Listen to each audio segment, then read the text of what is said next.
Welcome, everyone, to episode 161 of the Crystal Chronicles, your Dissidia Final Fantasy Opera Omnia podcast. This episode recorded on August 5th, 2021. Welcome, everyone, joining us live on Twitch. Shout out to Shadowheart, gifting a sub, CSDX, Raw Life, K9 Word. Thank you all for your support. Appreciate if you want to support us and you're watching us live or on Twitch Video On Demand. If you follow us on Twitch, please give us a follow.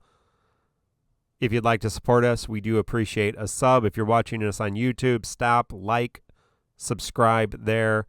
Watching us or listening to us on your favorite podcast app, please give us a review on whatever app you're listening to and make it good. Well, I'm not joined just by myself, but by my co-hosts too. The first is Arrow. Arrow, how are you doing tonight?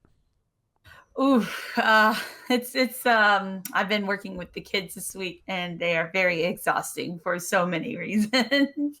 I feel pretty okay right now back at home, but wow, they have been very tiring this week coming back to school. But I will be all right, and I can't wait for the weekend where I'm going to volunteer at the food pantry. Back to you, Mark. Very nice. Zamboni Driver and C-Sam for the Twitch Prime subs. We are in a hype train. Thank you, everybody. Appreciate that. I'm also joined by Mino Spellgood. Mino, how are you doing? I'm all right. I kind of understand how Arrow feels because I was dealing with our Discord all day, and they're probably rowdier and dumber than the kids Arrow's watching, so... there's that. Very true. I live with children, and I don't get to go home away from them. So I know how that feels as well. Hey, speaking of children, my family and I were in Chicago, and as we were driving home today, we go every week during the summer, and big new PSA campaign in Chicago, and it goes something like this. You're driving down the highway, puff, puff, pass. Puff, puff, pass. That's the first part. You might be familiar with that adage. Puff, puff, pass your keys to a designated driver. So at this point, as we start the show, just a reminder, kids, don't do the drugs and drive. Don't do the drugs and get behind the wheel of a vehicle, whatever it is. So make sure. But, I'm guessing about like 50% of the audience doesn't even drive, because I know a lot of millennials don't drive. Arrow, Mino, do you have a license, and do you have a car? Do you drive? Arrow, do you drive? Yes, I do. We have our own campaign in Georgia too, so I can tell you guys about that one maybe another time. Yeah. Mino, do you drive at all? I know you live in a big city, so do you use the... Sorry if the response is delayed. I'm just waiting for the audio to catch up on my end. Yeah, you have to drive in LA. It's a big town. Everything's so far apart. Yeah. Yeah, that's the problem of a big city. Uber. Well, hey. Click it or ticket. Yeah, we had that too. Well, let's get to the news of the day in DeFo. This is not a personal safety or public safety podcast. This is a DeFo podcast. Cloud of Darkness and Charlotta were upgraded to a level 80 awakening. We should have Sabin and Gladio here in a few minutes as well. We also had some updates for game bugs. There was a bug with Zidane's debuff and buff, and so that has been fixed. And there was also some ally interaction issues generally surrounding what Core was doing. Those have been fixed as well. Again, if you encounter any issues on the game, the best thing to do is record it, go over what the bug is, what you're noticing, and send it to the main core feedback section, and give the video evidence, and again, just communicate consistently to the devs and to Joshua. Hey, I noticed this. Hey, this isn't working right. They've been communicating well with us, and we want to keep that up, so please continue to do that. Drew Zane says Gladio and Sabin are already updated, so cool. Check that out. You can level them up to level 80 currently.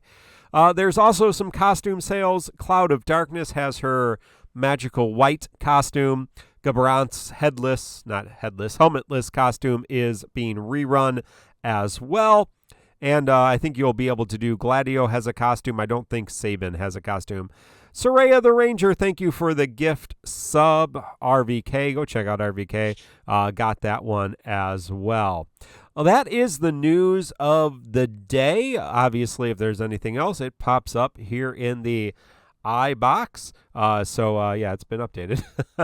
The game has been updated. So we'll see if there's anything else going on as we have a event launching in 48 minutes from the time I am speaking live. Now, we do also have a couple events to go over. The first is Divine Brothers, our next Divine board. If you're unfamiliar with these, we upgrade our summons from level 30 to level 40. We also are able to get a whole bunch of goodies, including 400 tickets, 40,000 gems, and both types of ingots, and of course the materials to upgrade. There's Cloud of Darkness's costume, if you're not familiar with it, on screen there. She has shoes, so you may not like it if that's why you like Cloud of Darkness. But, so Brothers is able to be upgraded to level 40. This gives you more damage, of course. Thank you, Daniel, for the gifted sub. Appreciate that. Thank you all for the hype train. Get those emotes for free being part of that.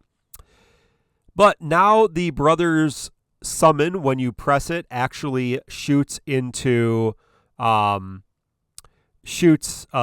an AoE delay. So that is the new effect. It's not the most overwhelming effect, but it is an additional effect of Brothers. If you need an on-demand delay, it is an option along with any number of call abilities.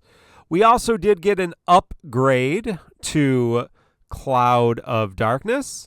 So Cloud of Darkness is not a new character, but a character. Oh, we're getting dead stream here. No, stream is dead. I did get an alert to there. Wow. You get an alert when stream dies? Yep. Yeah, depends. It's in stream mobs, isn't it? Yep. Oh, yeah, goodness. it did cancel out. I see that. And everybody's going F in the chat right there now. There we go. Refresh. Thank you all for hanging on with us. Yeah, there we go. Stream should be back. Again, I don't know. I'm not seeing any issues, but it definitely jumped down or it definitely kicked out there. So I don't know if... It's just spikes here and there. I don't know if you want to power through it and then try to edit it at the end. The podcast is more important than the stream. Yeah, well, we'll just keep going and go from there. So let's talk about Cloud of Darkness. She gets a level 80 and an LDBT. So Cloud of Darkness, if you're not familiar with her, is a magic attacker. She is able to, or they are able to, it's not really a gendered being, they are able to basically do a lot of damage, but also do delays. They have a stacking mechanic that allows her to ramp up with the overhead buff and then use those 5 stacks to upgrade her skill 2 to do a 3-turn delay on one target. It's very nice. Her LD allows her to give her another buff, or allows them to give them another buff. Also is able to be an instant turn if it is a break. Also re-break, so it's almost always a free turn with the LD. And then gives her 5 more stacks and allows the Cloud of Darkness to have more than 5 stacks, up to 25 stacks of that overhead buff. The BT is really kind of the prize of the banner, and that's kind of one of the problems. Thank you, Leaf Blade Mouse, for the subscription. One of the problems with Cloud of Darkness is you really are dependent on the BT effect, which allows her to have a follow-up attack after every action the party makes. So this allows for some great burst damage. It allows for great damage inside of a burst aura if you bring her in for a friend, and that's why Cloud of Darkness is really nice as a friend unit. So after every ally attack, it triggers a follow-up attack, and so you can really do this crazy for her. But that's really the base of her gimmick. She doesn't get a lot more than she had. She still gets the consecutive turns with the breaks. She still builds up stacks and expends stacks for her skill 2 with the big 3-turn delay. She still has the ability to do AoE magic damage, break. Now she can cancel break and re-break. And then she gets these follow-up attacks with her burst ability. My major problem with Cloud of Darkness isn't that they're not a good character doing a lot of damage, do good delay. I like delayers generally. But it seems like kind of a heavy skill ceiling for not a lot of output, or you're investing a lot of energy into playing the character without getting a lot of return. I think Jin Lee might be one who could argue with me on this, but it definitely seems like it's not a character you can just press buttons and hope for the best. There's definitely a good way to play Cloud of Darkness, and a good way to get even better at Cloud of Darkness to really maximize their effectiveness. And even if you do that, compared to some other damage dealers, compared to some other delayers, I just think there's a lot of better options, in my opinion. But I will let me see what my co-hosts think. Mino, what's your take on Cloud of Darkness in the current form? Before we even talk about, of course, everyone's talking about BT Plus and Lufania Plus. But what do you think about Cloud of Darkness? So the funny thing is, I think this is related to something you want to talk about, and we might get to that tonight, right? Like the Luf Plus hype. A lot of this show is going to be timing. And the thing about COD is that for some reason she was extremely hyped as an early BT plus. And the funny thing is, I've been watching a couple of videos throughout the week and talking to people, and a good amount of the JP, anyone who's played JP and is playing GL now, so a lot of them said they greened Cloud BT plus for JP Lufania plus runs, and now that they get to do it again, they're not going to do it. And Mark, you listened to the fireside chat as well, right? Yes. I believe Lids and 40 said that as well. BC talked about it. A couple of our other JP playing friends. It seems like everyone that had her in JP regrets it, because they're saying, "Oh, I could have been fine without her. I could have greened a favorite instead, and there's a lot, like, now I don't have the resources to green all these favorites." And this is sort of, it ties to the fear mongering that BC's been doing lately.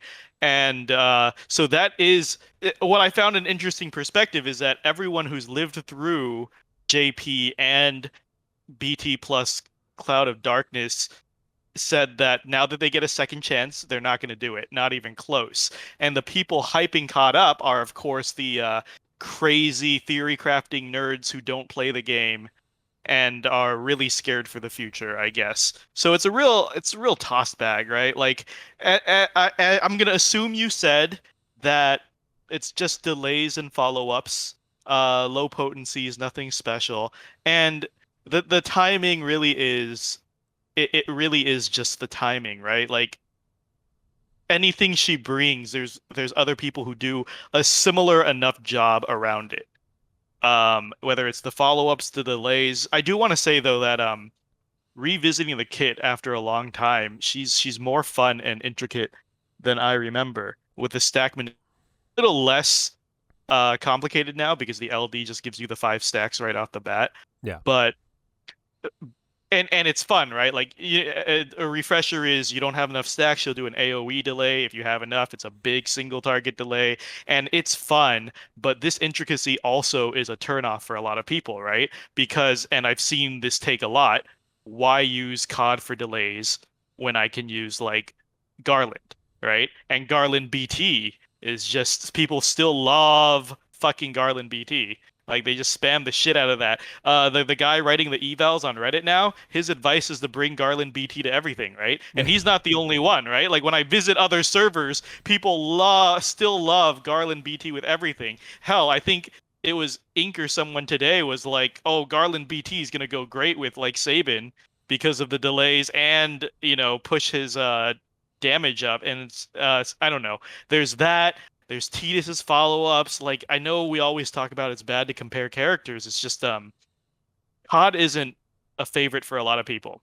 You know, I do stand by that, and I feel like a lot of people are pulling out of fear. So I do want to join BC's fear-mongering campaign and say, before you pull, and it's okay to like this character, are you sure you actually like this character?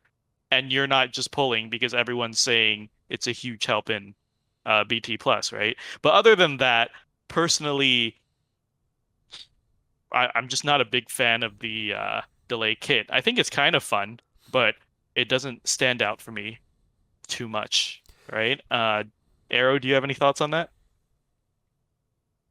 I gotta be real. I didn't get her the first time around. I kind of tried some tickets to get her just so I could make my grind life easy, and then didn't get it. So in the ticket count, I wanted to a lot. How to feel about this? Okay, so in the main party, yeah, I agree with you, Mina. She does take some they take some finessing to really get the most out of those stacks, timing up everything. You really need the BT. It feels like to really get a lot out of her, like her full kit. Another character that she's competing with the follow-ups, you don't need a BT with, and it's still on a banner, is Core. I mean, like, that's kind of rough, man. And then you got Cypher, who came out and he AoE delays if you didn't get Garland, and you're a newer player. And yeah, I can start seeing where, like, oh, do I need Cloud of Darkness? And she is very single target heavy and always has kind of been. Her kit's never been for me, but I think she's an excellent friend unit.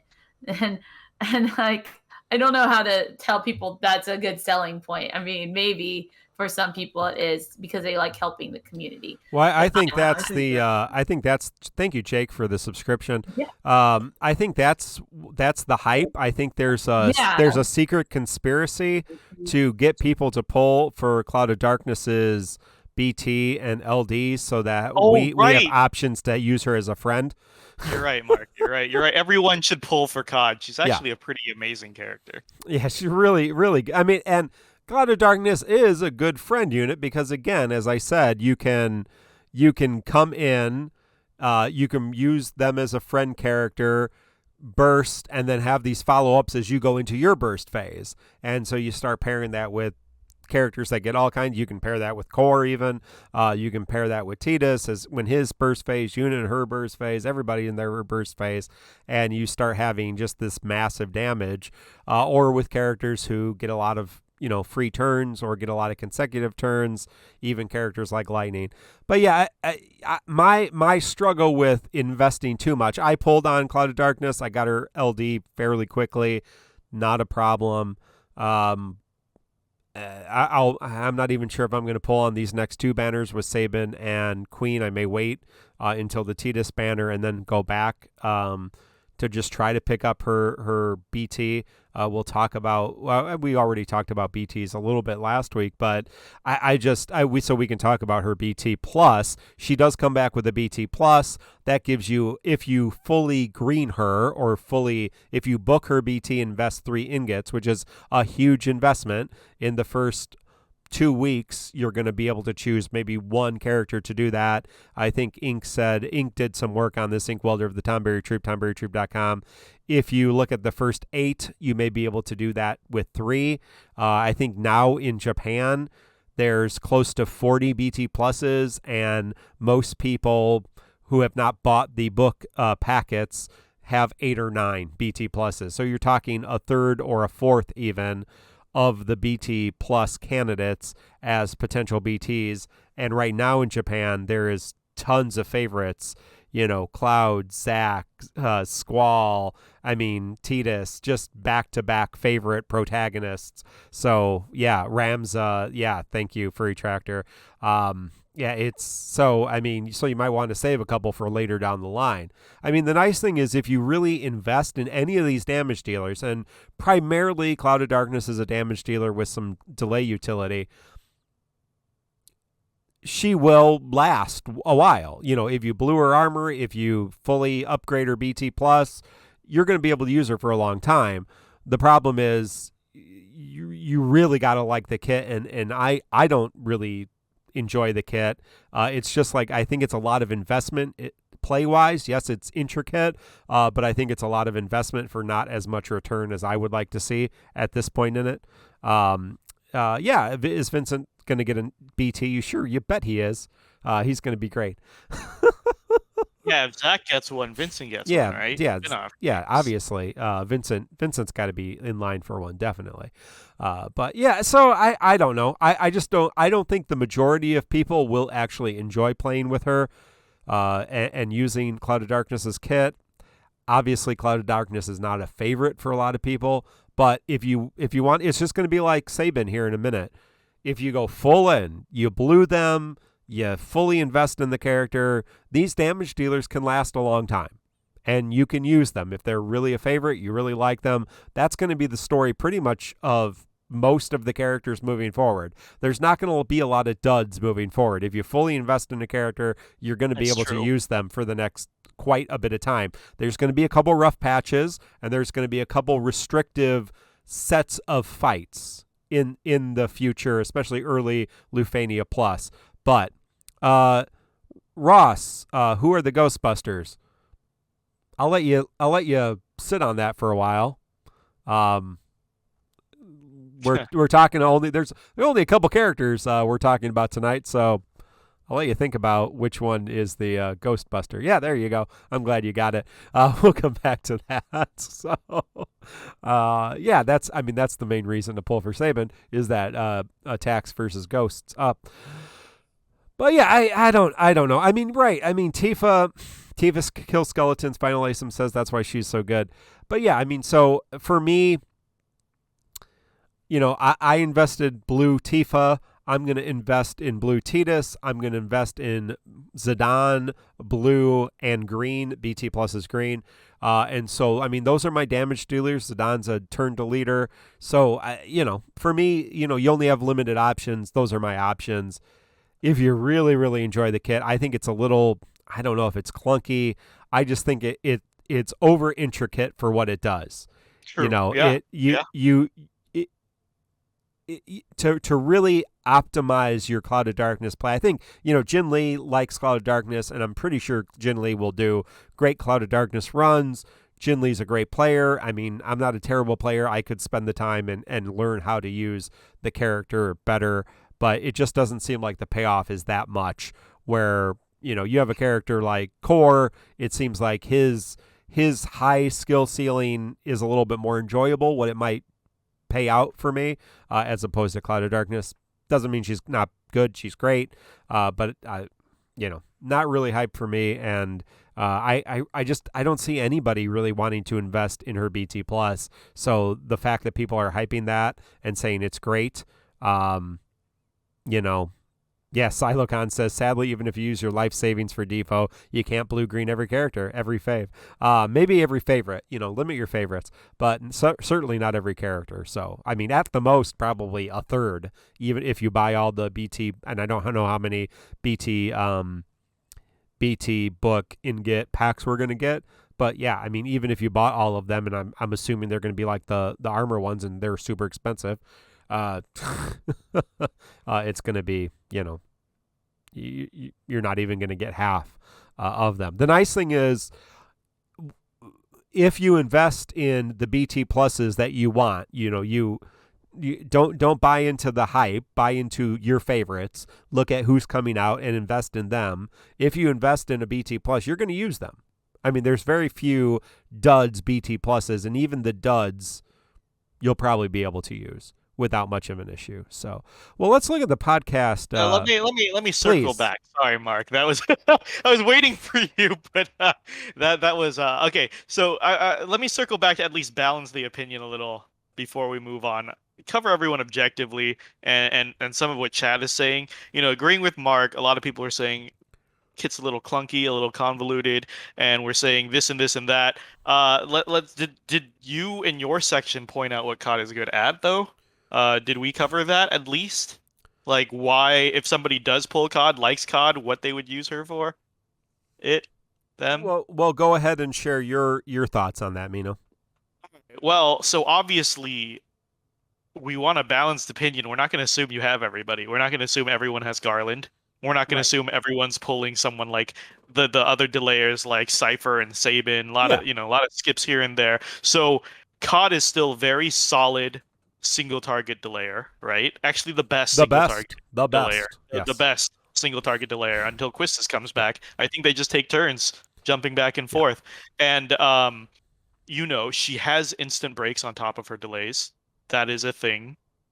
Uh, shit. Oh, let's see. The follow-ups are something. People in Yeah. chat are saying, well, now we have core for follow-ups. Now we have other characters for follow-ups. It is still a BT character follow-up. BT characters still stand half a head taller than everybody else. Yeah, Of course. just to clarify, Cloud of Darkness cancels break on her LD. She does not instant break. Oh, okay. Okay. Thank you for that Cancels break and clarification. then re-breaks with her attack. But yeah, her follow-up attack is really quite strong. I mean, it's um isn't it? Yeah, it's a 5-hit AoE brave plus HP attack. Split HP. So I mean, it's a 5-hit AoE follow-up that's a good follow-up, right? Yeah, Right. and also the reason why some of the strength is out there, and we need to clarify this, is that in the BT plus era, the power comes from stacking BT effects. And of course, her being one of the earlier ones to be able to stack, right? Like if you're gonna have multiple BT pluses, it's gonna be harder if you're, limiting your BT pluses so that you're not able to stack them, right? Like we all saw BC stack 3 BT pluses so that he could fuck up forever and still clear fights right Yeah. now. It like the one of the reasons she's lauded is because as an early BT plus, it's one of the few stacking options you get in that first 2 months. And what is arguably like the most difficult months, if you're worried, you probably do want to stack BT pluses. Yeah. But okay, so objectively, if you pulled COD, if you enjoy COD, that's what you use it for. Still amazing, solid delayer if you don't have other options. The thing that we wanted to spell, I think we pushed too hard on, was uh don't do it out of necessity, because a lot of people are saying Yeah. like, yeah, like I wish I could have had my green ingots for um more favorites. You could over prepare for Lufania plus. So that's just what I wanted to clarify. Yeah, I mean I think moving forward, don't green, don't BT plus, and we're going to talk about BT plus, but just as people are pulling like for the future. First of all, we'll talk about that. Don't pull for the future. That's stupid. Pull for now, and you'll generally be fine. But yeah, I mean, you're just going to BT plus your favorites. You're just going to have to deal with that. And yeah, every once in a while there's a nice character, but just green the people that you want to use at the end of the day. And if you don't care about favorites, then yeah, there are some that are a little bit better than others. So yeah. Well, looking at the podcast polls, and thank you to Quetzalma of Materia Bot and J.A, our moderator, for putting these together. We had 22 people. Really? Across 11 servers, 22 people chasing the BT on this banner. The first banner. Wow, not even using any resources on Sabin. The BT plus type is real. Wow, that is crazy. I don't think that I've seen a BT pity on a first banner this high ever. 22 people pitying this BT. And again, this is just a snapshot, but still, that's a lot of people pitying. 6 people on our server, and I will find you and I will tell you how wrong you are. No, I'm joking. 28 using the LD, 17 gems and 153 tickets, 52 skipping. Obviously, you can live without Cloud of Darkness. Cloud of Darkness does make this next 2 weeks very easy. I think all the orbs are delay orbs, so she fills in there very nice. We're all wrong. What else is new? Yeah, that's just part of life. But good luck to you. And again, at this point, Cloud of Darkness is doing what they need to do great. So good on them. And if you like it, good on you. And don't listen to us. Just personally, even though I like the delay strategies and I like delay characters, something just doesn't feel right in playing it. Of course, I don't have Cloud of Darkness BT. If I did, I'm sure I would have a different opinion. But I'm certainly not going to green Cloud of Darkness. X-Roz has a great point.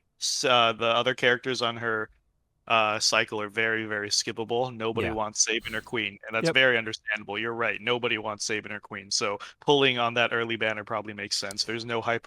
Yeah, it's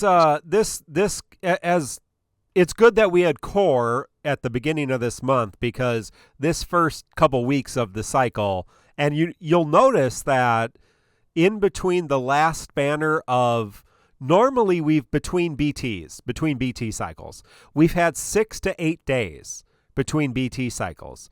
I think we only have 3 days between BT cycles this time, and I wonder if that is just to keep momentum moving, because core push things along. Yeah, core push things along, push things up. But it also does keep momentum moving, because, I don't think there's obviously Cloud of Darkness, but not a lot of hype for Queen and not a lot of hype for Sabin. All good characters. There's no bad characters this month, but we are approaching a new level of difficulty, and so people are maybe trying to save their resources as well. And if you want to save your resources, obviously this is not a bad couple weeks to do that. Well, let's talk about the board grind. Obviously, Lufania Plus is, Divine Boards is another board grind option. My game is frozen, so that's super exciting. I can't do anything with my game. But I felt particularly, now I'm using 3 LD characters because we have Belthier's LD already, so I was using Cloud of Darkness with LD, Gabranth with LD, and Belthier with LD as my grinding team. I felt like this was, because I've had a super, super busy week. I probably worked 80 hours last week. That being said, I was gone all today with my family. I just had it in the background while I was doing other things, and my board grind has been done, for a while. So I kind of feel like this is the easiest of the board grinds we've had. If you didn't have the 3 characters that I had, it may have been a lot worse. So, Mino, how did you feel about this grind? I don't know. Let's be honest. Game's a little autopilot right now.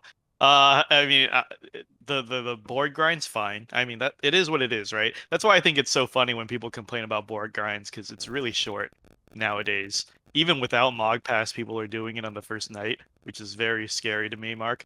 But space it out a little bit. I don't hit the sauce too hard, but but like what we're talking about COD and what people are saying about Sabin and what you said about there's no bad characters now. Guys, I really don't think there's any character that releases from now moving forward that you can't carry at this point. Unless we get slapped in the face by TCC cycle, I'm waiting for that, for the BC fear mongering. It is pretty autopilot right now. We talk about how it's difficult if you don't do any synergy runs, but realistically, most players aren't doing that, right? They're gonna bring the synergy if they have it, and if they do, you can run Sabin through anything. Who cares, right? He's gonna carry his own weight, and we're talking about COD BT plus, and everyone's talking about their BT pluses and JP, and it's kind of look, if you have 1 or 2 of them, you can get through fine, right? You're stacking BTs. Your third character, who people were doing meme runs in JP. What did they run? Some garbage ass thirds now in content. People are auto plussing the new content. No, but I'm just saying, that's why, pull who you like, right? And these characters we're gonna say are underwhelming. We're coming with the fact that if you're resource star, right? If you're a millionaire like Ink. Yeah. Pull every character, right? Hoarders like Inkwelder. Yeah. Especially Ink. Yeah. And because I saw some chat while you were talking about why do people want to skip Sabin and Queen, or I want Queen for this, and it really is I think any character can be run through the rest of the content pretty no problem. People are I'm gonna do a core saga. Yeah, man, run core with any other character. It's gonna be fine. But but back to boards and the content, it's a little autopilot right now. Let's be honest, it really is. So, And- like board grinds, there's nothing to say because it's literally auto plus. Well, and one thing I wanted to bring up, and maybe this is a good time to do it. I was watching the Fireside Chat, and if you're not familiar with the Fireside Chat, it is not a podcast. Wow. Because no, I don't need that kind of heat, Mark. Yeah, no. Let's stop for a second because it's not a podcast.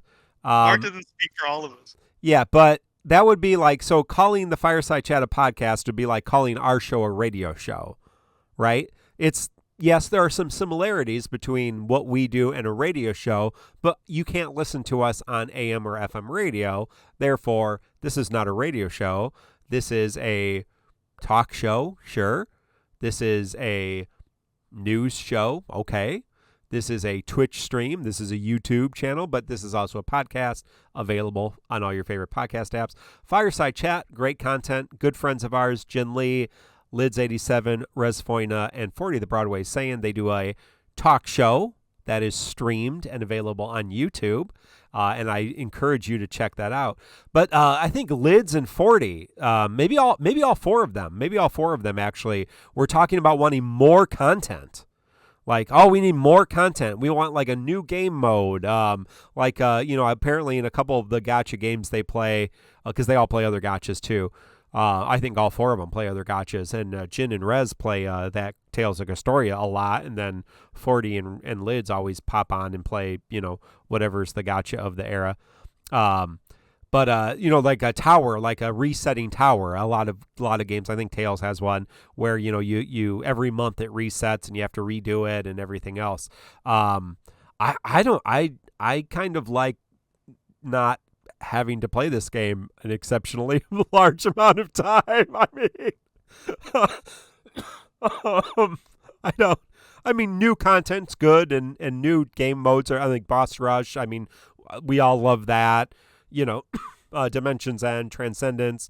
Thank you for the follow, OS Tracker, or Tacker 66. Yeah, so I don't know. So yeah, the board grind was real quick. Did take a long time, and I for one am okay with that. Arrow, what are your thoughts on that? More content? Not really. But you want to know something I do want? Consistent update days. Like, I hate that every month you have different days for when the content's going to release. Sometimes it's going to be on Wednesday. Sometimes it's going to be on Monday. And it's like, just pick days of the week. And those days, no matter what, are just going to be the days content just drops. It drives me bonkers trying to remember, when's the next piece of content dropping? I mean, I shouldn't have to think about that too hard. It should just be, it's coming this Tuesday, always on Tuesday or whatever. Most of the gachas I've played have done it that way. It's baffling to me why this game does this. And I have enough time as it is for this game now, but I really would not be very happy if they added a bunch of extra stuff I'd have to grind or play through every week. It would probably I wouldn't be able to make the time for it. I've just got too much else going on in my life these days that I'm trying to get through and do. This game, if I had to put probably more effort into it, I wouldn't really be able to very easily. Those are my thoughts. Blart, thank you for the 7 months of subscribing to our beautiful channel. Check out Blart Defo on YouTube. Great content. Blart, you were walking the earth trying to attract Sabin. Did you try Sabin LD candy? Did you use some incense? I hear a bottle of steroids. That you just kind of shake a bottle of steroids. That may get Sabin. Yeah, tiger piss. I don't know how you attract a wild Sabin, but good luck to all of you on your polls here in 5 minutes. Multivitamin supplements. Yeah, I was going to talk about supplements later on in the show. Long story short, kids, I'm happy with the kind of content and the pace of content that we currently have. I can always play another game or go touch grass, as our friend BC would say. So there is a Lufania fight, and in it you fight the brothers. Go figure. That's how all the divine boards go. Little frustrating because the if you're not familiar with the brothers, which you should be because you fought them 1,000 times, you get them down to a certain HP threshold and they combine into one unit, regain all their health, cleanse all their debuffs, all that kind of stuff. Depending on what you're doing, whether it's the Cosmos fight, the co-op, the challenge quest, chaos, or the Lufania, all different thresholds, which is kind of annoying, but whatever. For the Lufania fight, you either have to get both of them down below 69% or one of them down below 20% for them to combine. Obviously, a lot easier to get two of them down to below 69 than to just try to focus on one down to 20. But once you do that, they do have an orb. The orb is a delay orb. It gets +2 up every time you delay an enemy. If you delay an enemy by 3 turns, which only Cloud of Darkness can do with 5 stacks of her overhead buff and her skill 2, or Kistis can do, and you're probably not bringing Kistis to Lufania at this point. So pretty much Cloud of Darkness or Cloud of Darkness Friend, and not the best use of Cloud of Darkness Friend, very truthfully.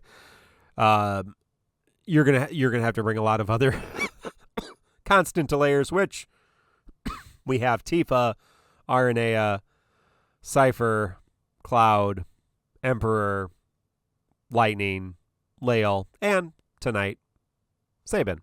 So lots of different things to do this. Other than that, I mean, it is kind of a delay fight. You can bring some damage mitigations, although they do ignore something in their big attack. I'm not seeing I forget what it is, but yeah, it's much better just to continue to delete and delay your way to victory with these guys, which is kind of the thing of the month, very truthfully. Other things from the fight, Mino, that you wanted to bring up? Nah, It's got enough pretty. bad. You covered. But as Chad is Oh. saying, there are a good number of Quistis clears in the Lufania. Excalibur did one, or multiple probably. But yeah, no, like that's what I'm saying. Like you can get anybody through nowadays. J.A, were you talking about Kistis? Yeah, they do have a no. Is it Sek or Minotaur? I think Sek has the no brave gain aura, and so you have to do a 3-turn delete to knock that off, or you can't gain brave on your party. So that's a kind of pain in the butt. So there you go. Sek. Sekaret, the bigger brother. And Oh, Minotaur. you mean Sacred? Because combined they're the Sacred Minotaur from FF8 in the Labyrinth. Yeah, but Oh. isn't it an Egyptian name, right? Like from the god? Yeah, I thought it was Secret. It's a pun, like sacred, Yes. like spell good. Sacred there you Minotaur. Yeah, there you go. No, that's right from Final Fantasy VIII. Most Yeah, definitely. it's sacred. The sacred Minotaur. Yes. Yeah. 100%. 100%. It's not secret. It's SEH. Secret. Guys. SEHRE. Secret. I thought it was Secret. It's supposed to be sacred. Secret Minotaur. That's like a weird perfume. Secret I hate Minotaur. this so much. Well, we're about to talk about Sabin, or Jin Lee's with us. Check out Jin Lee on YouTube. Jin Lee will have to remind us how he said it on the Fireside Chat. If you're having trouble, of course, Scott Ong, I think this is Scott, maybe it was Macnell. No, Macnell did this one. Macnell and Scott usually do the boss guides on DissidiaInfo.com. Check out DissidiaInfo. And you can always join our Discord. And we've had people come in and looking for Lufania help, and they've jumped on a video in one of our voice chats, and people have jumped on and helped them through Lufanias. That happens quite a bit in our Discord. So if you are having trouble with Lufania and you need some help, come at it. Come and join our Discord, tccpodcast.com for all those links, or you can look in any of the video descriptions and find a link to our Discord and just enjoy that. Well, let's transition from whatever that event was to our new event that's coming here. And thank you, Sipes, for the subscription.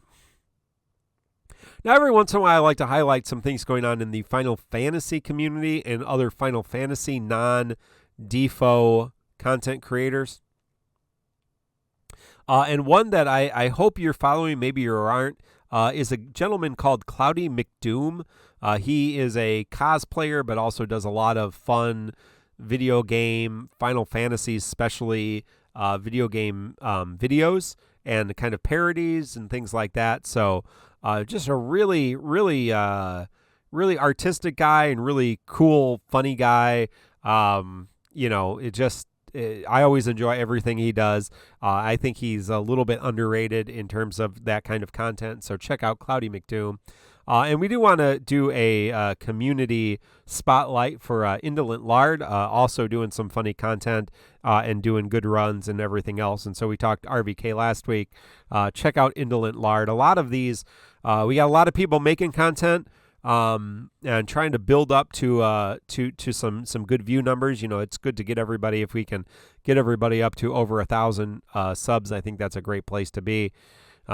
So excuse me. And if you want to make content, all you need to do is, start it, right? Get a video, start working on stuff and just go at it. So, Arrow, any other highlights you want to talk about this week? Anybody you've run across? Yeah, so I did make some time to try to look and see if there's some smaller members in our community who could maybe use a bit of a highlight. And I'm going with Sparks Plays Games. I did not know about this person until I was looking at Dissidia, Magnol's DissidiaFFOO Call to Arms, and I just thought they make some pretty interesting stuff. And I was like, oh, okay. So I'm going to put a link for them in here. And I'm trying to remember some other stuff to say. Hold on. Let me look at my notes here. What was the name? What was the name of the content creator? Sparks Plays Games. So it's SPARX for Sparks. So it's kind of spelled a little differently.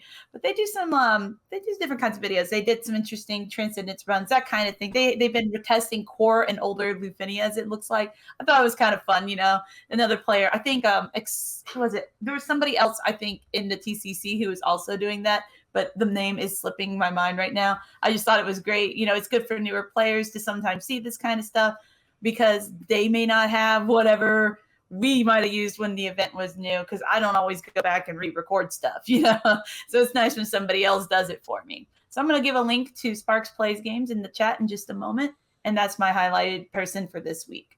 Awesome. Thank you. And again, let us know if you're, check out Mino Spellgood's YouTube channel as well. But yeah, if you're making content and we haven't been following you, let us know. Jump on the Discord and we'd happily watch your content. Again, I tell you very truthfully, I don't watch a lot of run videos, but every once in a while there's an interesting one that catches my fancy. But I really do appreciate all of you who do run videos and especially upload them to the Call to Arms. I think that gives us some interesting information. It also just helps people, find ways that they might improve their game. And every once in a while I say, oh, wow, that is really how you play that character. Well, thank you all. Thank you all, whether you are involved in content or whether you just support content. We're all involved in this community together and really do appreciate that. So we have a new event that's live 4 minutes ago. Gladiolus' Lost Chapter brings us 2 new characters. Well, 2 new iterations of characters we already have. Gladio gets his level 80 and LD boards, and Sabin gets level 80 and LD. And I didn't get it. I got a bronze. So maybe I'll do some tickets later in the show. But Gladio does not get a lot on his LD boards or his level 80. Obviously, he can equip calls, which is something he desperately needed to be able to do. His LD is a little bit more of a hard-hitting LD than it was. I think it does a double dump, which is, or maybe 3 times. Yeah, it's a 3-time hit these days, so it's doing a little bit more damage. Gladio is a cover tank, does a lot of batter, has counterattacks for a limited amount of time. Really, he hasn't changed at all. He just gets a little bump in terms of his damage-dealing capacity. Oh, I'm not really sure where I am with tanks. I love tanks. I think you all know. And let me not even just say tanks. Let me say damage mitigation units. So that would be cover tanks, that would be lock tanks, that would be a lot of debuffers, do damage mitigation, defensive paladin type characters. I'm not sure if we're ever going to have a extended period. There might be one time here, one time there. I don't know that we're going to have an extended period of time here in the next 9 months from now to where JP is, where damage mitigation becomes particularly important. So I'm not sure. I mean, Gladiolus is an older tank. Obviously, if you need to build up your roster, it's not a bad banner. 2 new units if you don't have them. But that being said, just generally speaking, the vast majority of content, especially with damage races to get under turn counts, yeah, and as Strafe says, our friend Strafe, yeah, a lot of bosses just ignore damage mitigation, and a lot of bosses, have those big Lufania orb hits that just really don't do any, just ignore everything. So yeah, I'm not really sure how much stock I put in damage mitigation units these days, as opposed to just full on support or utility or damage dealing units. So, Mino, any thoughts on Gladio or just his role in general? Gladio's fine. He's the same as he was, and it's pretty good, right? Like, decent call to cancel. But you're right. Like, you don't really need that call for defense or anything.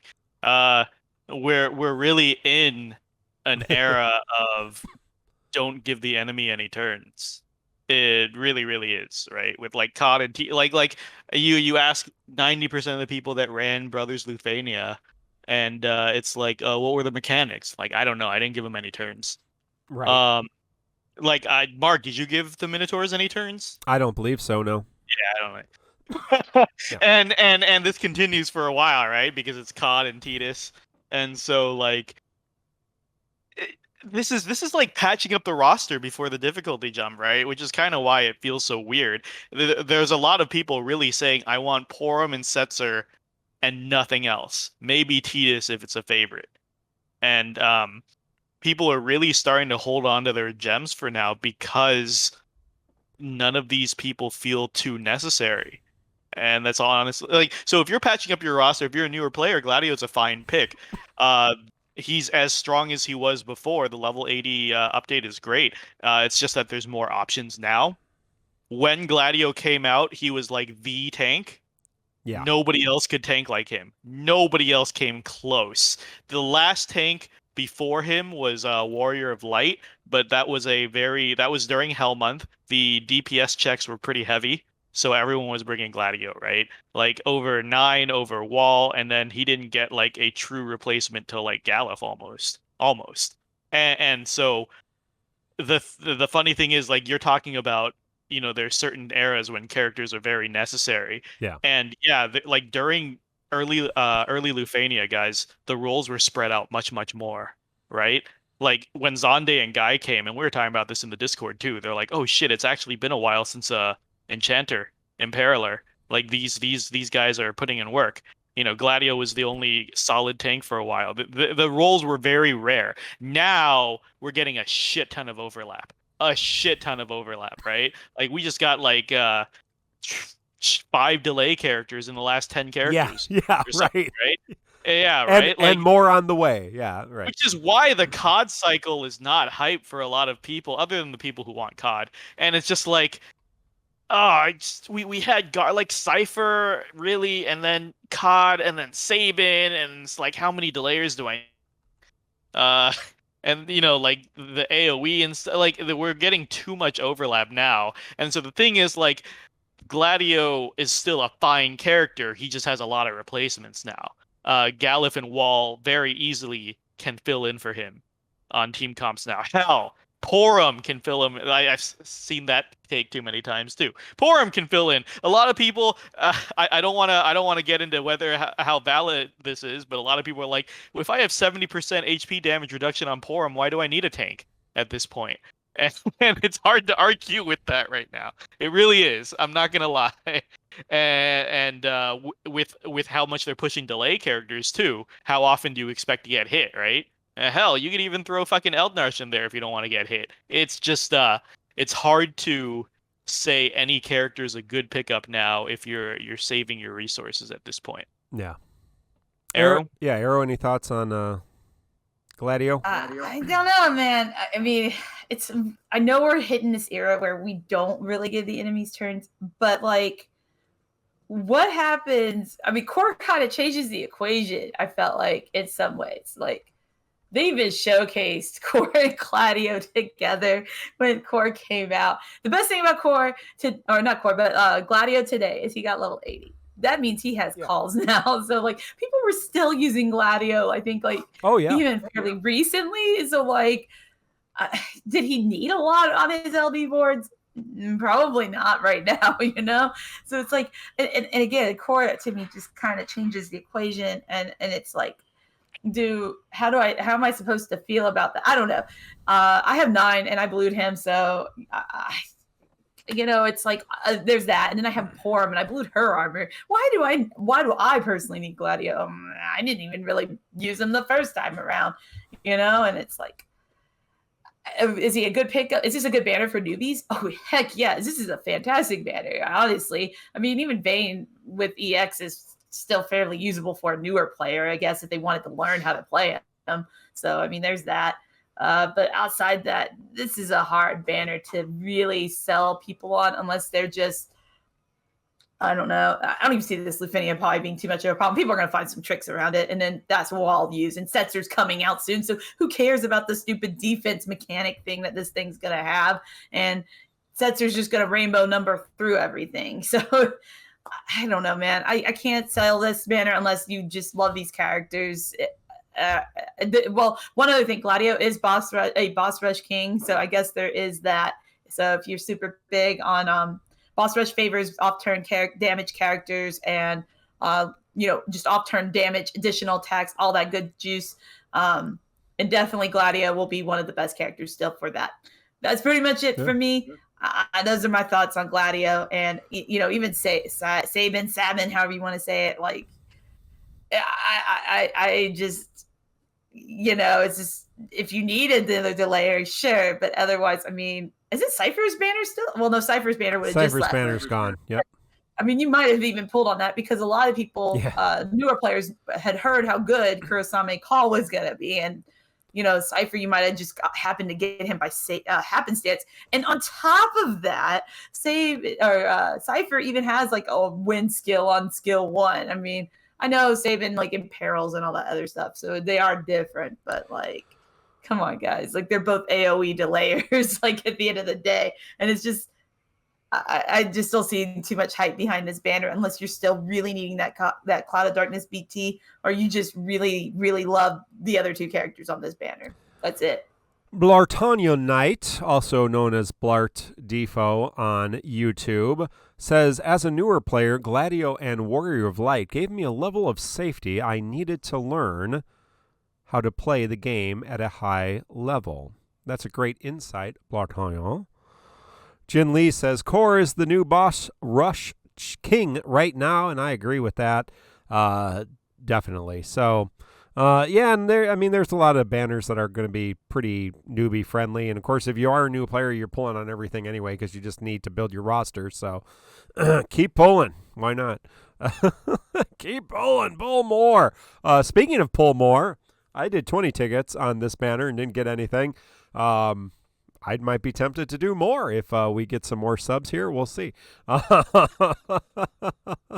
got tickets. I got tickets to burn. I just bought 10 more tickets in the shop. Let me know if you want me to waste more resources on air. Happy to do that. We also have a new character, or a new LD, and that is Sabin from Final Fantasy VI. He is the grizzly punchy guy, unlike the swoop suave king guy that has a chainsaw. Brothers, twins, very different. Sabin is a magic damage dealer who had some interesting mechanics. He was kind of a tempo character, ramped up, uses plus skills, ramp back down, ramp up, uses plus skills, ramp back down. Sabin gets an LD and now ignores that completely and basically always gets his plus skills, which makes him much, much better. Skill 1, I believe, is the battery skill. Skill 2 is the delay skill. He now imperils and enchants 2 elements, holy and wind, and has a framed imperil, double imperil. So a lot of his gimmick, a lot of his hindrances have been fixed. Inkwelder from Tonberry Troupe, TonberryTroupe.com. You can watch or go look at these beautiful infographics from our friends at the Tonberry Troupe for any of these characters we've talked about: Cloud of Darkness, Sabin, Gladiolus, all TonberryTroupe.com. But yeah, a lot of the issues Sabin had are no longer issues. He doesn't need to ramp up. He just pretty much stays steady, ignores defense, so he can do Brave. He's going to be capping on Brave a lot. He doesn't have many hits on his Skill 1 and Skill 2, so he is going to be capping Brave a lot. But, I mean, he's pumping out, if you invest in him. So if you blew his armor, if you fully upgrade all his weapons, and if you partner him with the people he needs to be partnered with, he can pump out a lot of damage. And I have no doubt that Inkwelder has his own YouTube as well. Inkwelder will be able to bring Sabin through pretty much any content from now until this time in JP, as long as he pairs him with some other characters.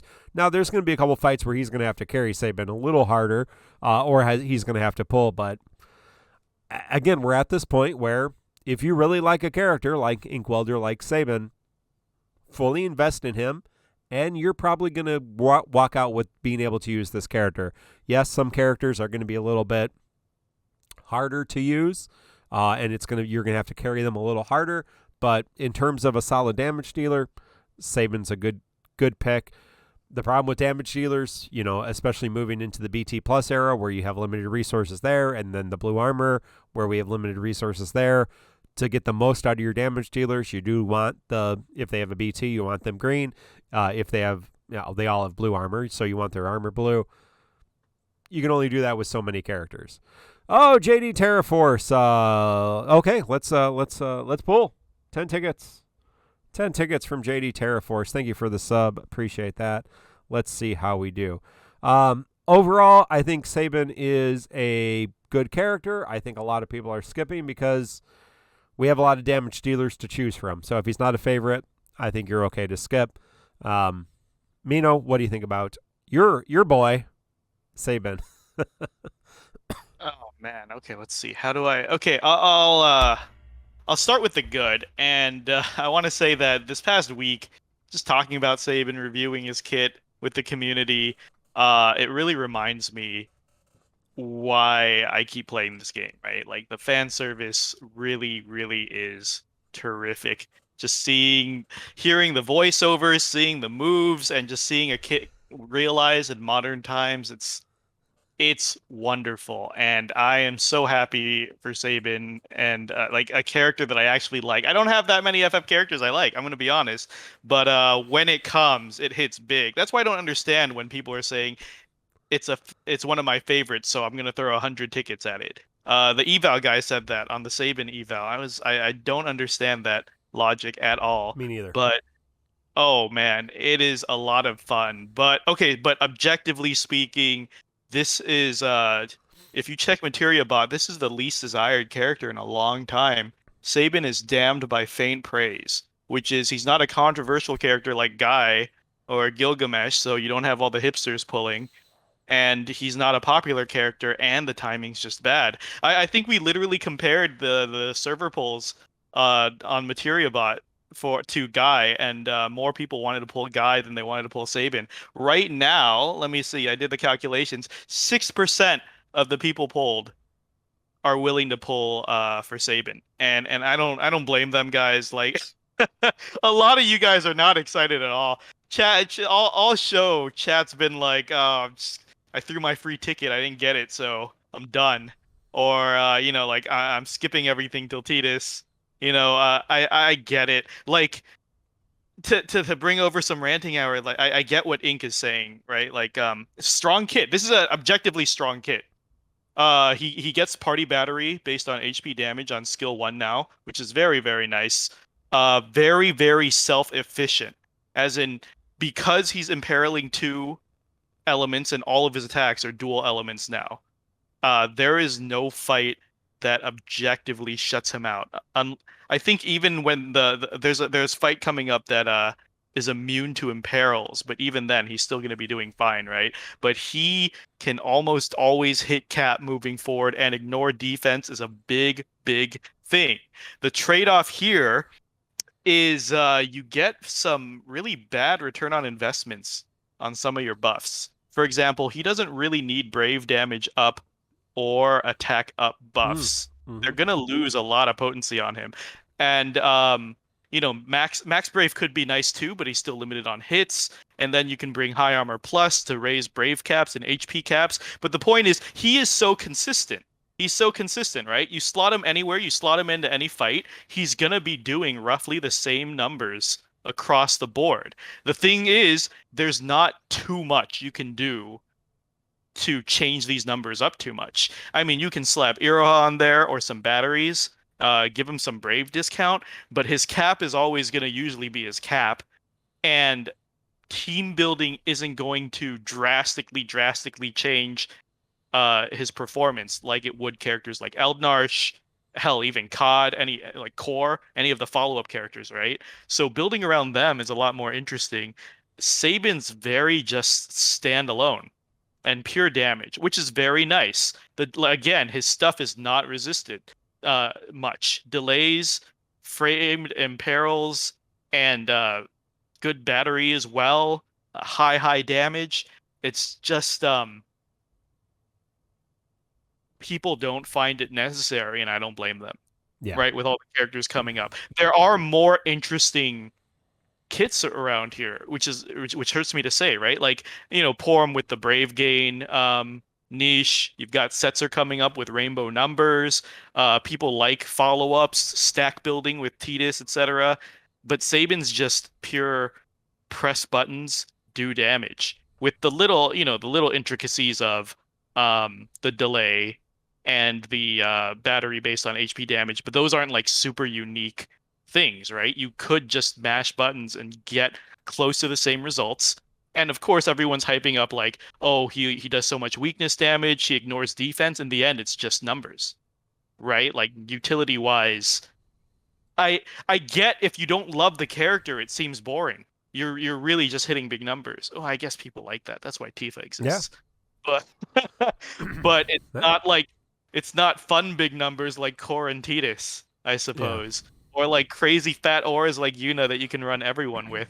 So solid character, not super appealing to non-fans. That's my takeaway. Yeah. Arrow? There were a couple let me interrupt you before you start, Arrow. Yeah, there were a couple takes from the Takeosphere. Our friend Yoshi Pasta said Sabin is Garland without a BT, so he's easily benched. Silo Khan says, I think the better comparison is Sabin is Van that delays. Or Von that delays. So take that. What is happening? Anybody else want to share your hot takes and your good comparisons? We'll be happy to share them. Sabin is Tifa with let's go to Arrow. What do you think about Sabin? I already kind of said it earlier, but Mino hit a lot of the points. Like, if he is not a character that's a favorite for you, it's hard. It's a hard sell. And again, there's a lot of characters who have come out who kind of do his most interesting thing, which is, to me, like the delay thing. I guess he does have the dual element thing going on, but like, you don't need that most of the time. I'm definitely not going to agree with X-Roz the 7th that Sabin is the worst Edgar, because I always forget Edgar's in this game until he pops up into a story scene. But Sabin, I always do remember being in this game. So funny enough, I'm actually more of an Edgar fan. But in DissidiaFFOO, however you want to say it, Sabin's the better guy. I mean, I'm just going to be real. But I don't know. It's just, I think the banner, again, is good for newbies, but it's a really hard sell for anyone else. unless they're favorites, you know. And I just don't have much else to add. I'm sorry. It's just, he's a good damage dealer. He is solid. I don't want to make it sound like I'm down on Sabin that hard. He is solid. I just have zero hype around it. That's just the truth. Long-time listener, first-time chatter, Meechow says Sabin suplexes a train, enough reason to pull. Yeah, Sabin BT train suplex win. And we did forget to mention that perhaps the greatest thing, thank you, Chris, for the follow. Hey, if you are watching and you are not following us, please consider following us. And if you want to support us, we do appreciate a sub here and there. We did forget to mention, of course, Sabin's true power is against the ghost-type bosses. And so if you want to, his animations are actually really good. His LD animation is really great. Yeah. I love all this stuff. Yeah. I love that the characters in the. I want to. Nunor pointed out something great to me too. So like I was saying, he doesn't benefit too much to brave damage up, or attack stuff up, or weakness damage up. Nunor is saying, so does ignore defense mean that defense down debuffs also do nothing for him? Yes. So basically, again, half the buffs in the game are gonna get like very little return on investment with him. That's the downside of being so self-sufficient. It feels weird to build a team and have him be there, because I guess technically, if you want to look at it, since core is really only enhancing one person, it could be core and his buddy, and then you could throw Sabin in there and he's doing Sabin things. Yeah. But it's just it's weird, right? He's not fast enough to take advantage of the follow-up characters like a lot of people are. He doesn't delay hard enough to do no boss turns that other delayers couldn't do. I mean, people are throwing out the no BT takes compared to Cod and Garland. It's a tough one. And then people are saying his Imperil isn't that great either, because then you've got Bartz, who has the Imperil aura that pierces the Imperil immunity. It's tough, man. He's got a lot of competition. If you caught the ranting hour yesterday, Ink was like, what other character delays and evaluates in their kit? Yeah, and that was great. Roster. Yeah, half the roster, man. like 14 characters actually. There's quite a few. Yeah, quite a few characters. A lot. Yeah. Iroha is fantastic with Sabin. Silocons, I'm tired of hearing that Iroha is good with everyone. Yeah, she's good with everyone, man. Core has a ton of dumps and follow-ups.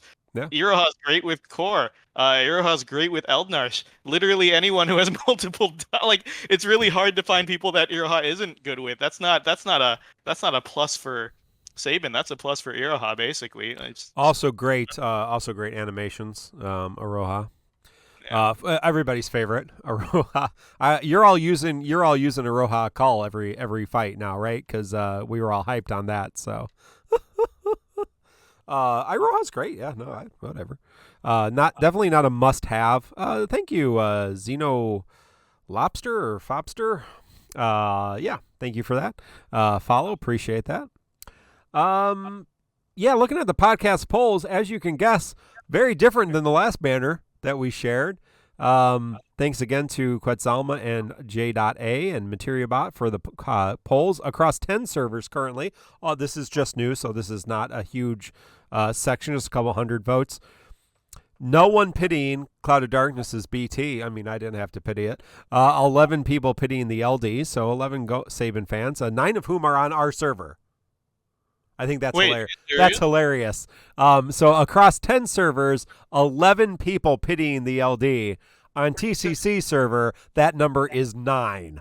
So across the 10 servers, only 11 pities, 9 of whom are on our server. More people are adding to the skips and tickets as I'm looking at it. Yeah. I'm pretty sure Ink voted multiple times. Yeah. On his server, on our server, and then again on Rez's server. Yeah, so those 2 extra are just Inkwelder. Inkwelder, I'm not sure that he voted on ours. I can't see everybody. But good luck. Let us know how you did in chat in the comments on Sabin. If you're pulling, if you're skipping. No, I'm skipping. I'm saving resources. People save resources. I mean, I am dangerously close to under 1 million, and as you know, I would hate to be under 1 million gems. It's a long, hard road back to 1 million. You can ask Jin Lee; he's with us. Once you go below 1 Not million, back to 1 million. I don't think he's back. He's under 1 million. Are you back to one? Oh, you're back because of boards, divine boards. Yeah. So, whew. Second comma. Yeah. Yeah. So wow. So good luck to all of you. There is a Lufania. We've not had time to do it, but I can tell you a little bit about it. You need delay and imperil. Woohoo! Isn't that fun?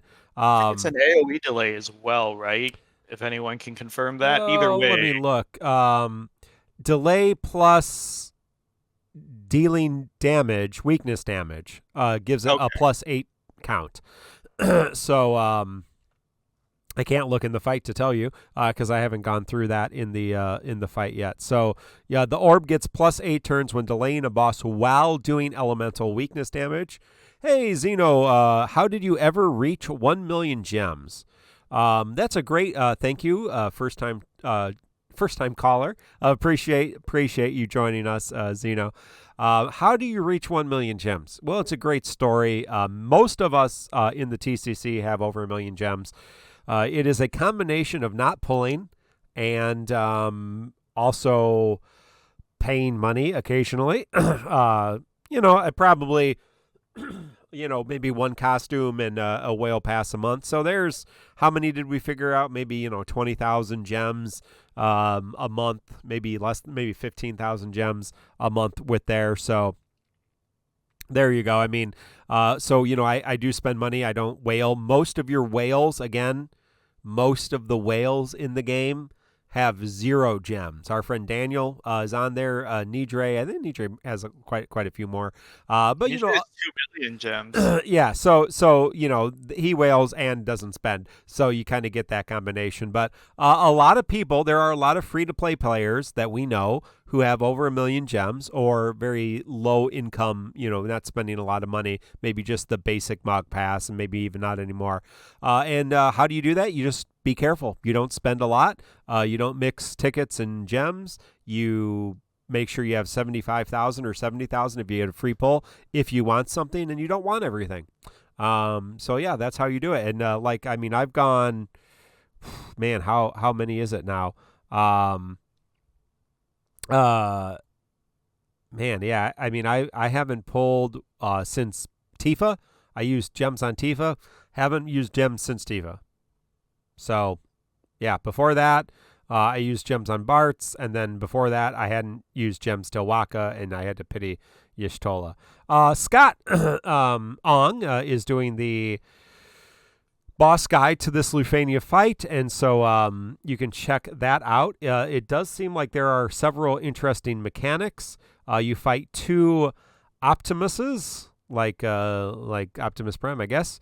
The orb appears at the start with 8 count, disappears at 79, reappears at 49, and yes, it gets +8 every time the enemy is delayed and takes weakness damage. Of course, Sabin does both those things. He delays and does weakness damage. Of course, you can just enchant any of your delayers. It's not going to be a problem. They are immune to lock and attack down. They're immune to lock, so you can use Gladio. Over the course of the battle, this is reading from DissidiaFFOO, which will be put on the DissidiaFFOO site. Over the course of the battle, the boss will switch its color modes from blue to green to red. HP attacks become more frequent when they are green or red. They have brave regen as well when they're in red. And then they get into this defensive posture throughout the fight. So go check that out. Again, I don't think it will be too much as long as you bring in a layer and you're able to enchant and imperil them. I think you'll be fine, but do check out DissidiaFFOO.com if you want to go through this fight. We've not had time to play it, but there is a lot of interesting information. Thank you, Scott, and thank you, Macnell, for that. information as well. I wanted to get to this. Chris, again, thank you, first-time chatter, and thank you for following us, Chris and Zeno. Is Gladiolus worth it if I have Warrior of Light without BT? I've started the game 5 days ago and want to go for Titus and Yuna. I think if you have Warrior of Light, LD, you are going to be okay for your near future, especially if you want to save up some resources for Titus and Yuna. They are a good pick as well. So, yes, at this point, Gladio is kind of an older character, still very good, can still be useful in a lot of content, but definitely this is a banner you can skip if you're not interested on trying to get Cloud of Darkness's BT, or if you're trying to save a little bit of resources for Titus and Yuna, both whom I am going to use a lot of resources with because they are great characters. So thank you for that. Good luck on all of your fights. Again, DissidiaFFOO.com will have the boss guide if you want to dig into the details or check out videos on the call to arms, or you can join our Discord, TCC Discord, for all of those fights as well. Moving on to some discussion. We have a lot of what I want to call overthinking about Lufania Plus. People are talking about all the SYPs, should you pulls, talking about Lufania Plus. People were hyping up Cloud of Darkness because they're BT Plus. Some doom posting, you got to prepare. We had this when Lufania struck. We had this when we got Chaos for the first time. We had this when we had Cosmos for the first time. We are approaching here in a couple months a new era of difficulty, and it's going to be tough for a while. But sorry, Blartanian. Blartanian is not Blart Defo and RVK, both who had excellent should you pull videos for Sabin. Check them both out. RVK Defo, Blart Defo. Neither of them were doom posting for Lufania Plus. But yeah, so I think a lot of there's oh man, you got to get this character for Lufania Plus, or what I like least is this character. Jin Lee's telling me to plug one of his videos. What video am I plugging? Go check out Jin Lee's videos. I don't know which ones. He has how to plays. They're really good. Those are my favorites. Or just any of Jin Lee's videos. But yeah, yes, Jin Lee has a great how to manage your resource video. Yes, you can check that out. Thank you, Jin Lee. That makes a lot of sense. So if you are interested in how do you get over 1 million gems, Jin Lee has over 1 million gems, and he has a great video explaining how he does it. So you can go and listen to that. It's good advice. Good advice. Thank you, Jen. Is this character good for Lufania Plus? Is that character good for Lufania Plus? Here's my basic assertion, and I'll shoot it over to Mino next, but characters who come out in Lufania Plus are good at Lufania Plus. Why are you worrying about pulling characters now for Lufania Plus? I don't understand. Who's good for this fight? Sabin and Cloud of Darkness are good for this fight. Who's going to be good for the next fight? Cloud of Darkness and Sabin and Queen. They're going to be good for those fights, and probably a whole bunch of other characters. Who's going to be good for oh man, how do you get past Sid Reigns Lufania? Pull Sid Reigns. What do you mean? Why are we worrying about who's good for Lufania Plus? There's not going to be this big cutoff. Every character now is not going to be good as soon as we get to Lufania Plus. I think maybe that's the fear. Once we get to a new difficulty, a new level of combat, all of the characters we have now are garbage. And yeah, that there may be a rough patch here and there, but a lot of these characters then are going to be usable again if you want to use them. On the other hand, 6 months from now, are you going to be using any of these characters? Yes, several of you are going to be like, yes, well, I've been using this same character. Yeah, I get it. Okay, you can pull your one character through that you love forever, but most people are pulling constantly, using new characters constantly. I don't think you need to be afraid of Lufania Plus, right? So, Mino, any thoughts on that?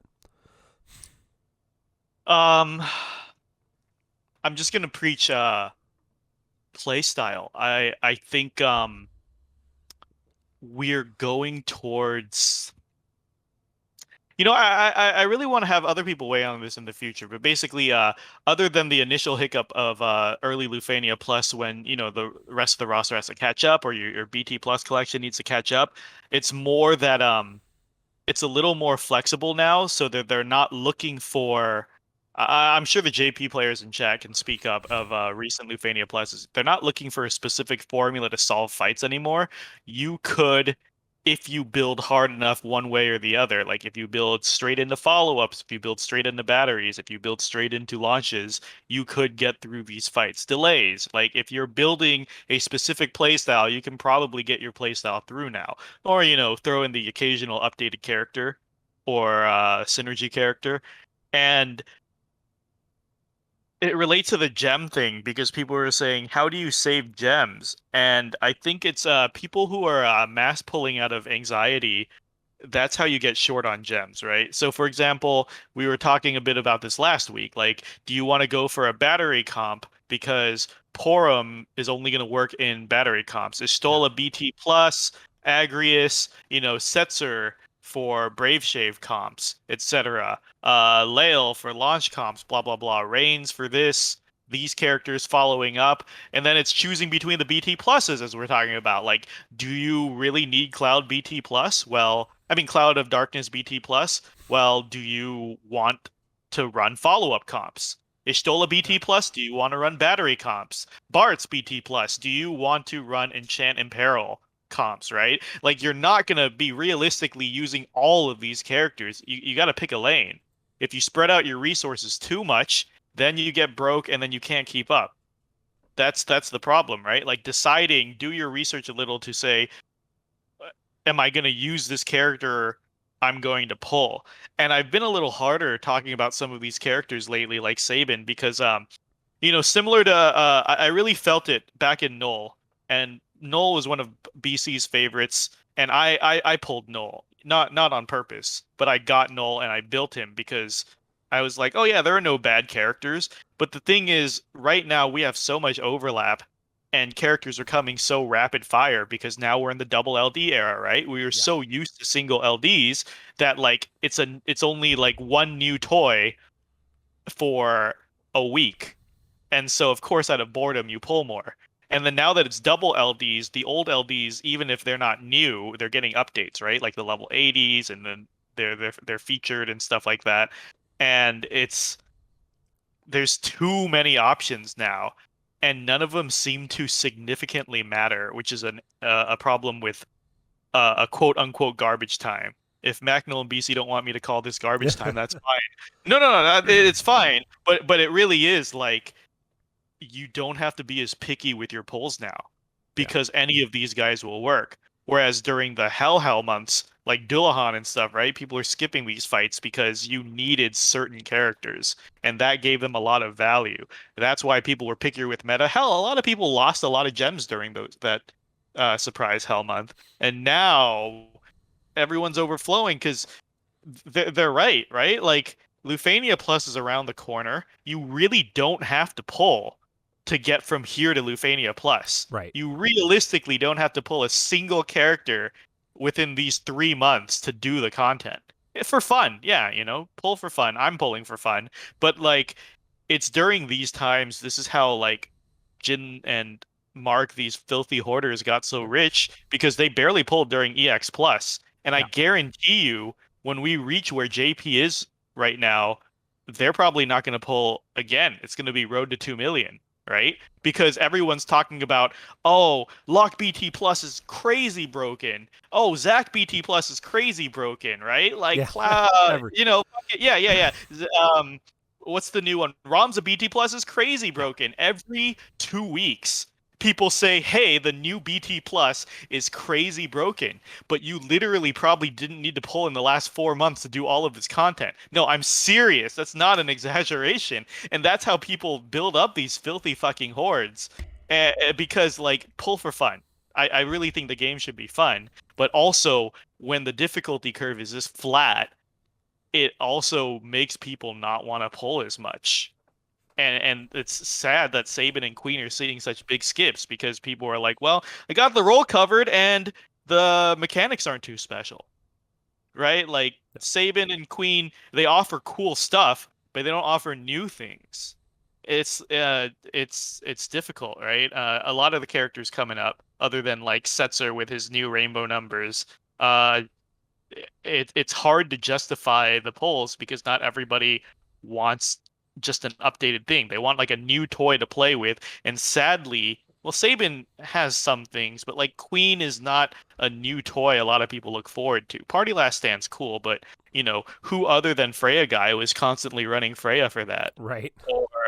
Or like Leon is cool, but how many people really want to run Leon's gimmick during this meta, right? Like Arrow saying she's gonna run like Core will enable Leon, and that's true. But it's also like, but you're also objectively making it more difficult on yourself. It can be fun, but for people who don't like Leon, why would they do that to themselves, right? So like, it's a weird period right now that bottom line is pick a play style, pick a lane, and go down it, right? Yeah, Do your Final Asim is saying the the difficulty curve from Lufania Plus initially and Lufania Plus currently has gone down, and it's even less restrictive now. Like I said, there's going to be a few rough patches, and there always is, right? There's always these times that there's some hell months, there's some fights that you just got to pull and get over it, or skip it. But yeah, trying to prepare for you can prepare for those fights. I mean, but the best way to prepare for those fights is to pull. Right? So yeah, well, good talk. Arrow, I got a question for you from Inkwelder from the Tonberry Troupe, TonberryTroupe.com. Can you name your top 5 most used call abilities? Let me ask that question again. Can you name your top 5 most used call abilities? Ooh, yes. I probably could actually. Great. So Cloud. Yeah, I use Cloud's call a lot, guys. I know that might be surprising because I really like that delay, and I like that he doesn't use up any. He didn't use up any debuff slots or anything, and the free launch can be very handy from time to time. Panello, because the region's really nice, and we're talking not just HP region, but also Brave region. It was always pretty good for certain burst effects or just getting through certain patches of fights. Waka. That call is insane, man. You get that 20% brave damage up, and you get 2 turns of the status reels debuff. Holy crap, that has saved my butt in certain fights where I couldn't quite fit in Waka into the main team, but I still wanted that debuff. And I'm going to go with number 4 being Jack. I actually did use Jack's call quite a lot. And I'm going to give an honorable mention to number 5 actually is going to go to Kais. When I was running some launch comps, I didn't really want to run Kais in the main team for whatever reason, but Kais call would be more than enough to get me through because you still get that Brave Leak effect, and that thing is dope as all get out. So those are my probably 5 top calls I've used. I didn't add Kurosame to this list because I haven't actually used it, even though I do have it. But we'll see how that changes in the future. I may still continue the no Kurosame call saga, and I have done it so far. Anyway, that's my answer, Mark. Yeah, I mine are Kurosame, Jack, Iroha, Celeste, Fujin. I don't know, Iggy. Who cares? Your list was a lot more unique than mine. Daniel asks, and I'll posit this to Mino. What, in your opinion, is the correct skill order? So how do you put your skills? I'll put mine on screen. How do you organize your skills in game? Not like what's the skill order for any particular character, but what the hell? What kind of fight am I fighting here? Like how do you organize your skills? So I already have this messed up because for Cloud of Darkness, I have HP, skill 1, skill 2, EX, LD. That's normally how I do it. Mino, do you have anything, any interesting way to do that?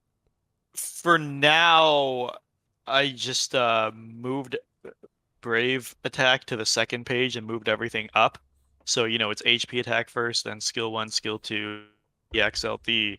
But I think when we start getting even more shit with C90 and stuff and BT pluses, I'll probably just keep the default order. I think the default order is really nice. It's hard. You're gonna. I did it because right now you rarely have to flip to the next page to do Brave attack or AA, or calls and bursts are just one-off buttons, right? You're not pressing them a lot.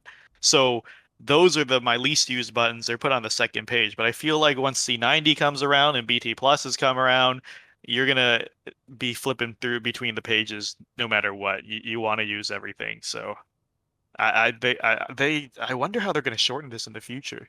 There's too many buttons. We do get the EX charge thing there, so that would be very nice. So, Wheatgraph asks, assuming you have all the BTs, which is a good assumption. I don't know why you wouldn't have all of them. Which ones would you upgrade to BT Plus from the first month's projected? So this simple. Let me ask it simply. Looking ahead, of course, we're not supposed to be looking ahead to Lufania Plus because we just had a whole conversation about this.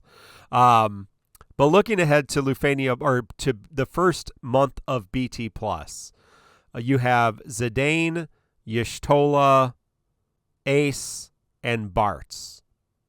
So of those 4 in the first month, who's your priority? Let's say you can only, in that first month, you can only book and fully upgrade 1. Who's it going to be? For me, it's going to be Zidane, no question. I have 3 of those 4, or will have 3 of those 4. I have Yush and Bartz, but Zidane for me all the way. Arrow, any thoughts on who you would pick from that group? Bartz, hands down, Bartz. I can't guarantee I'll have Zidane's BT, but I have Bartz's BT, and I've used Bartz so much, even since I've gotten the LD and burst, that I can see myself still not being bored of it even by that point. So Bartz, hands down, wins my vote. Mino, any thoughts on this? Oh, damn. All 4 of those are really, really, really good. Yeah. Zidane is a de facto turn deleter. Everybody loves turn deletion. Everyone spammed Immediatelian when she was the hotness. Ace's traps, which is where I'm leaning. Bartz is enchant and peril, and Y'shtola is brave gain. So they all do what they do very well. Fuck, man. But I mean, I would probably personally, like, again, pick a playstyle, pick a lane, right? I like my traps, I guess. So I would go Ace. All right. Thank you for that question. Mino Spellgood asks, we'll do rapid fire. Mino Spellgood asks, does Scarlett Johansson have a leg to stand on in this lawsuit? Yeah, I think she's got a case. I mean, I think she's got a case. I mean, I think it depends. I've heard back and forth in a lot of sources. You know, Disney's pretty good with their T's and their I's, right? So I mean, you know, you hate to go up against Disney because you figure they kind of got their legal stuff intact, but it's interesting. No, so so what's the lawsuit? Scarlett Johansson or her estate or her attorneys or whatever, her representatives are suing Disney because her deal was a certain cut of the box office receipts from the new Black Widow movie, and Disney put the movie in on Disney Plus for premium and also in the theaters on the same day, as is now the thing. HBO is doing the same thing, right? And so it's the argument is it's a breach of contract. It'd be interesting to see where this sends out, because it will set a new precedent for what this goes moving forward. Has nothing to do with Tifo, but very interesting. Is Sabin a tiger or a bear? Arrow, what do you think? Tiger or bear? Bear. Because he's hairy, like really. And then he's got those big muscles. Like his arms almost look like bear arms more than tiger arms. So I'm going with bear. He's not hairy, right? Pretty sure his character sprite has like no hair. He has a beard in default, so I mean, they gave him the more mono look, so he does have like a beard, and he has like the little ponytail thing going on and all that. Or he is the beard. Is that no? Pikachu, who is banned, by the way. Pikachu says, which Final Fantasy XI character is never telling the truth? Really, Pikachu? Really? That's really? I know this one. So in Chains of Promethea, Yes. You're talking about Atari Fono, right? Yes. The legendary thief who spends the entire expansion disguised as Louvrance. Cool. And he shows up every expansion disguised as a different person to further his goal. So that's like literally he is always lying to the player character. I think that's what he was getting at. So, someone put Ida, who's not in Final Fantasy XI. FYI, I don't know. I deleted it before I even could see who did that. Final Fantasy, that would be Final Fantasy 14 character. And she is, Ida, is Lion, just like Lion would be. That's the joke. The joke? Yeah, God, that Lion. was Yeah, Lion. These are getting terrible. Yeah, yeah. These are awful. Yeah. I don't know if I can even. I can't. Whew.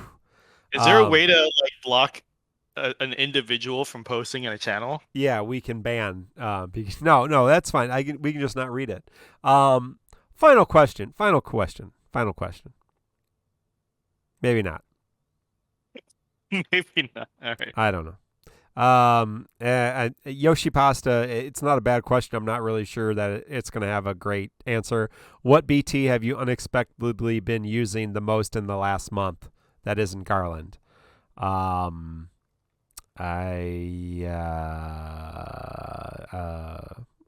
used Lael and Eldnarsh, and now I'm going to use Cloud of Darkness, and then I'm going to use Tidus. So, Arrow, who's your go-to BT outside of Synergy?